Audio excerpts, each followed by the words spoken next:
One of the most crucial steps in making any stuffed animal is the stuffing. There's a really big difference between an overstuffed, understuffed, or lumpy toy and one that's just right. Never fear, I am here to show you how to find that sweet Goldilocks zone for a perfectly huggable plushie. First things first, you're gonna need to gather up all your supplies. You'll need all of the pieces that you'll be stuffing of your stuffed animal. I kind of like to lay it out like a biology laboratory. Poor guy is missing an arm. I'm gonna have to make another one because I lost it. And then get your stuffing, get a little pencil. I'll explain why later. And I'm using this generic polyester fiber fill. You can get a version of this Hobby Lobby, Walmart, Michael's, Amazon. They're pretty much all the same. Number one, evaluate the shape of the body part that you're filling and decide if you want it to be more firm or a little less firm. I'll explain what I mean. Take Felix and Felicie here. This is Felicie and this is Felix, her husband.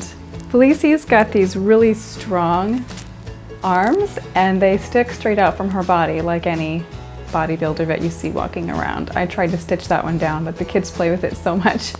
It just is always saying hello. Whereas Felix, I left his arms a little bit flabbier at the shoulders, and I think it's cute, so I'm happy with that decision.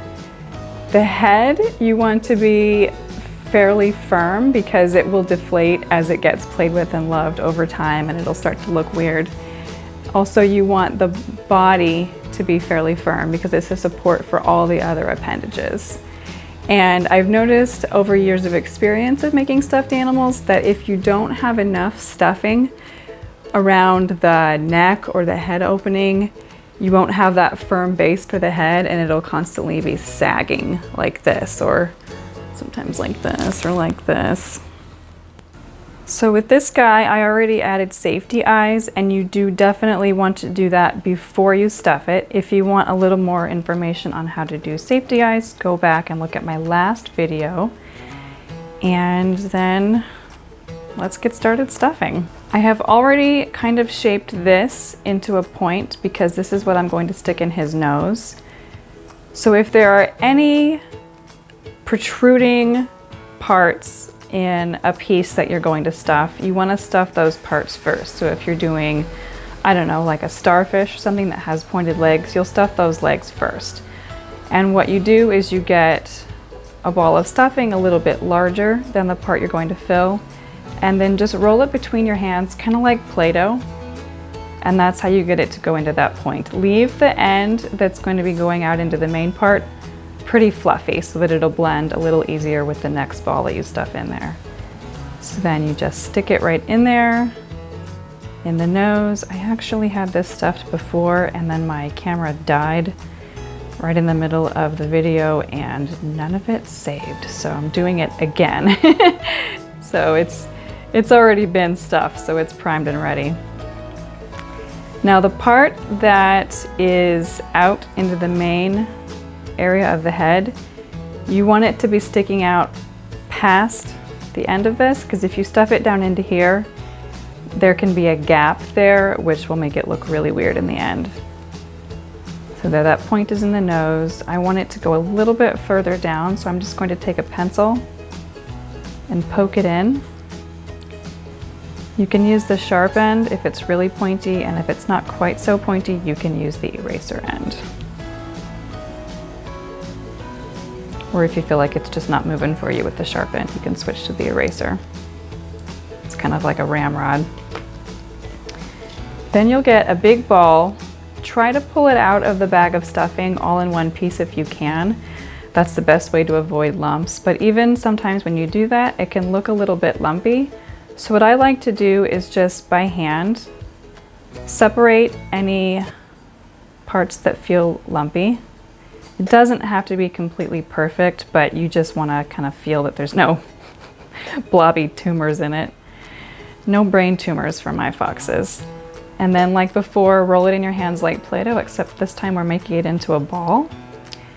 You want it to be larger than the head so that when you kind of squish it in your hands, not until it's all the way condensed, but comfortably squished, it'll be about the size that you want it to be. And then make sure you don't tuck any ends inside that you'll be using later for seaming your opening together. Just gently put it inside. You can kind of finger pin it closed, how it will be later, to check the density and the shape of the stuffing. You can use your fingers to push it out into any places that you feel like need it. Squish it in if it's sticking out too far. This guy's got real chubby cheeks now. I think that's cute. And if you sort of hold it up to the ears, because I'm going to sew these on later, the shape looks a little bit funny because it's flat here, but once you put it to the ears, it makes sense because that looks a little more normal. I like that. You can always sort of massage any lumpy looking parts, or kind of like that, just to even it out. And you can do that again after you sew this closed. Yes, I am happy with that. Next, we'll do the body. This one has a smallish opening at the neck. I maybe could have left a little bit undone here as I was sewing it together, but I didn't. It's okay though, I can still stuff it. So here I'm gonna grab a big wad of stuffing for the body.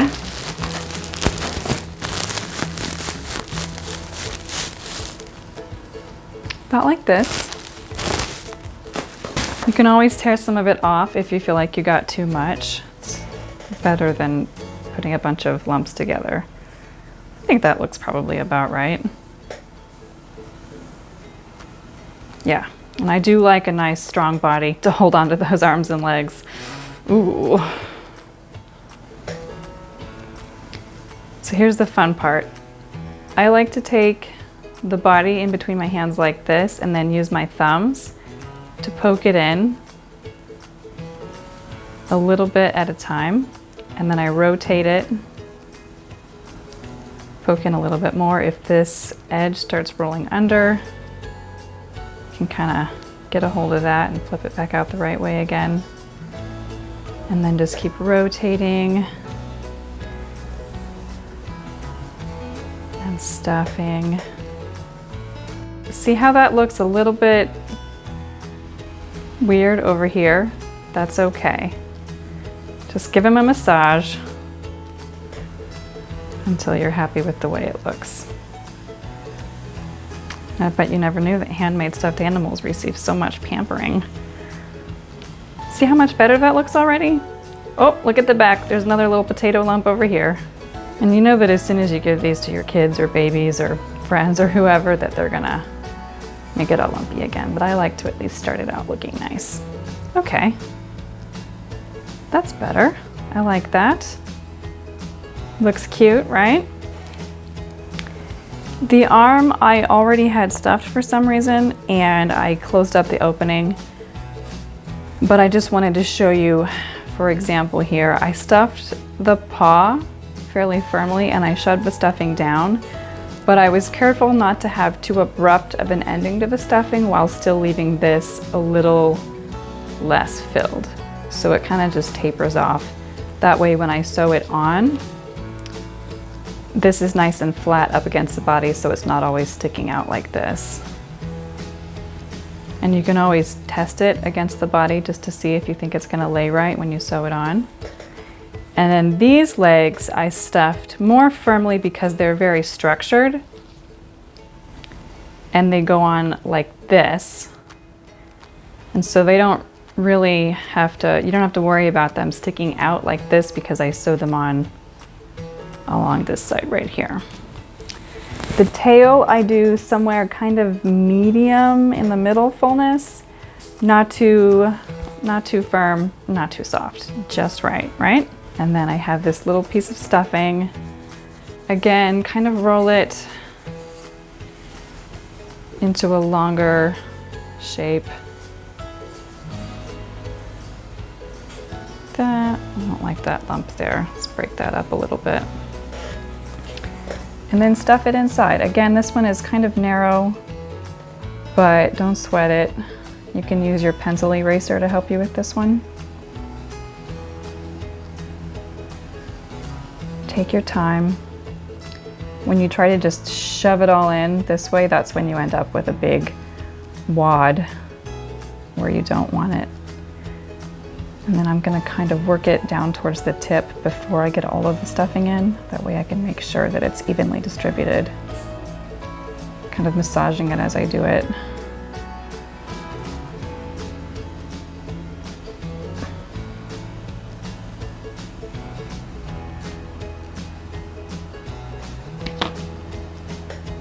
And again, roll it between your hands. No sore muscles in the tail.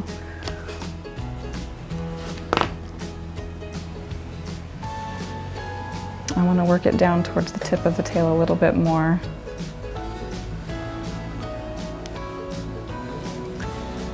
And that'll go on back here, sewn on a little bit flat like that.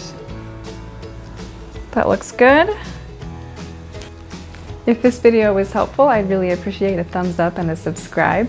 And I'd love to hear from you. What's your biggest struggle in making stuffed animals or toys or dolls? Let me know in the comments down below. And if you'd like to make these little foxes, you can find the knitting pattern online at my website or on Ravelry. Just search for Felix and Felicie Fox.